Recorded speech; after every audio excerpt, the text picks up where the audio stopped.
बिस्मिल्लाहिर्रहमानिर्रहीम। बहुत से लोग एक न्यूज़ को लेकर परेशान हैं और वो ये है कि जिन लोगों ने वैक्सीन लगाया है उनको ये ख़तरा महसूस हो रहा है कि उस वैक्सीन के साइड इफ़ेक्ट उनको भी ना लग जाएं। और इफ़ेक्ट क्या हो रहा है कि ब्लड क्लॉटिंग हो रहा है। अगर ब्लड क्लॉटिंग हो रहा है तो क्लॉटिंग कहीं भी हो सकता है।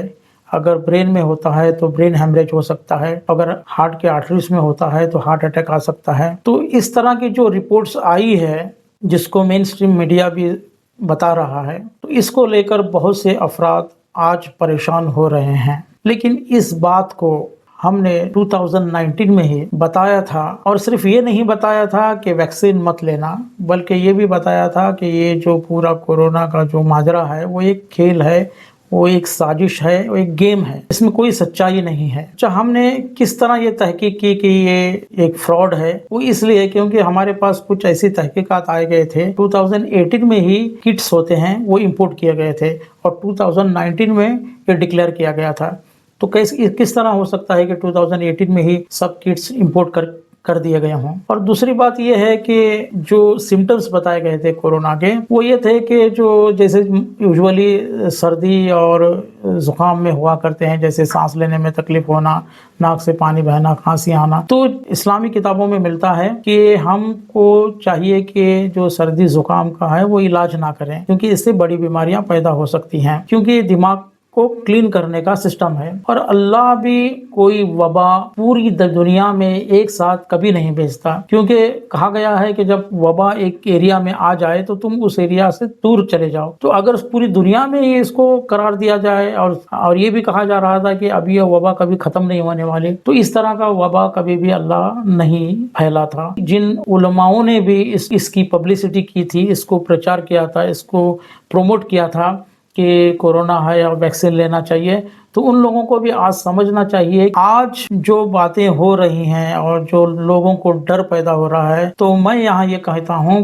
कि इसमें कोई डरने की बात नहीं है। वो क्लॉटिंग इसलिए कह रहे हैं क्योंकि वैक्सीन की वजह से खून गाढ़ा होगा। तो देखिए, खून गाढ़ा होता है तो उसको हम अगर हिजामा रेगुलरली करते रहेंगे तो खून गाढ़ा नहीं होगा। और ये जो अभी मेन स्ट्रीम मीडिया में आया है, इस पर भी मुझे कुछ साजिश नजर आ रही है। देखिए, ये किस तरह हो सकता है कि जैसे ही वो रिपोर्ट आती है तो बहुत से लोग हार्ट अटैक के मरीज हॉस्पिटल्स में बढ़ जाते हैं। तो कहीं ना कहीं डर का माहौल पैदा करके लोगों को हॉस्पिटल्स पर लाने का ये एक साजिश मुझे इसमें भी नजर आ रही है। वरना मेन स्ट्रीम मीडिया जो है इसको इस तरह फैलाता नहीं था, क्योंकि जो बड़े लोग बैठे हैं, फार्मास्यूटिकल कंपनीज हैं, और ये जो WHO है, ये पूरी दुनिया के मीडिया पर कंट्रोल करता है और पूरी पॉलिटिशियंस पर इनका कंट्रोल है। तो इस तरीके से ये जो चाहते हैं वो अफवाह फैला देते हैं। तो यहाँ भी हमको सोचने की जरूरत है। और जहाँ तक वैक्सीन की बात है, तो मैंने वीडियोस बनाए थे एक किताब को लेकर कि vaccine is the biggest fraud in medical history बोल के एक किताब है। ये और बात है कि वो चैनल ही मेरा डिलीट कर दिया गया, इसीलिए चाहता हूं कि ये जो चैनल है IGL हेल्थ, इसको आप सब्सक्राइब करें और इसको आप शेयर करें। ऐसी वीडियो मैं आप लाता रहूंगा हेल्थ के मुतालिक, जो सच्चाई है उसको आपके सामने बताता रहूंगा। और जहां तक वैक्सीन की बात है, मैं तो ये कहूंगा कि जो बच्चों को भी वैक्सीन लगाई जाती है, जो BCG वगैरह छोटे बच्चों को, वो भी नहीं लगाना चाहिए, क्योंकि बहुत सा जो मेडिकल सिस्टम है जिसमें बहुत से टेस्ट किए जाते हैं, ऑपरेशंस होते हैं और डायलिसिस होती है और ना जाने और क्या क्या होते हैं, वेंटिलेटर लगाया जाता है, ICU में एडमिट किया जाता है। ये सब चीज़ें ना कहीं इंसान की बॉडी को ख़राब करने की, इंसान को डिप्रेशन में डालने का काम हो रहा है। ये जो पूरा माहौल बना हुआ था वैक्सीन का और कोरोना का, इनको कहाँ से हिम्मत आई इतना बड़ा खेल करने का? तो मैं बता दूं कि देखिए, इन्होंने देख लिया था कि लोग डराने से डर जाते हैं और अपना बिजनेस इस तरीके से बढ़ सकता है। जैसे उन्होंने देखा था, ब्लड प्रेशर कहने से लोग ब्लड प्रेशर गोलियां खाना शुरू कर देते हैं।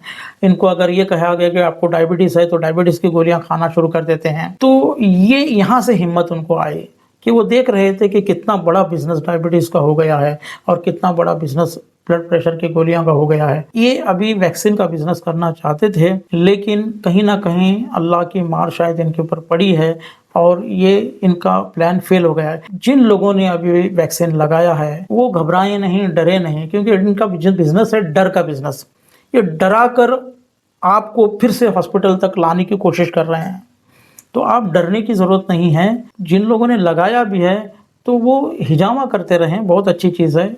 डिटॉक्सिफ़ाई करता है बॉडी को, क्लीन करता है बॉडी को, पतला करता है खून को और ओवरऑल हेल्थ को अच्छा रखता है।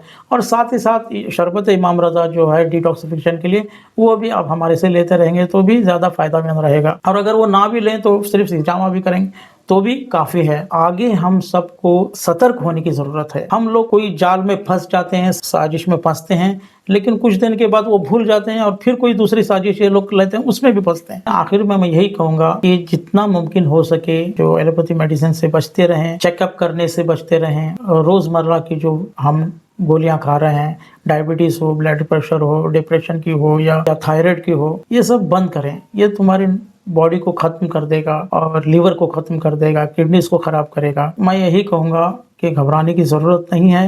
अगरचे ये रिपोर्ट आई है तो भी जिन लोगों ने लिया है उनको भी घबराने की ज़रूरत नहीं है। अगर आप नहीं डरेंगे तो ही आपका आधा इलाज हो गया, क्योंकि अगर आप डरेंगे तो फिर वो जो बीमारी है, बीमारी कैसे होती है, ज़हन के अंदर एक बिठा दिया जाता है कि मुझे ये बीमारी है, तो इंसान उस डर की वजह से आगे स्टेप लेता है ट्रीटमेंट का। तो डरने की ज़रूरत नहीं है। हर महीने हिजामा कराते हैं, बहुत से कप लगाने की ज़रूरत नहीं है, बस 1 कप लगाएं और उसी जगह पर 2 कप भी लगा सकते हैं और हर महीने ये रूटीन चालू रखें।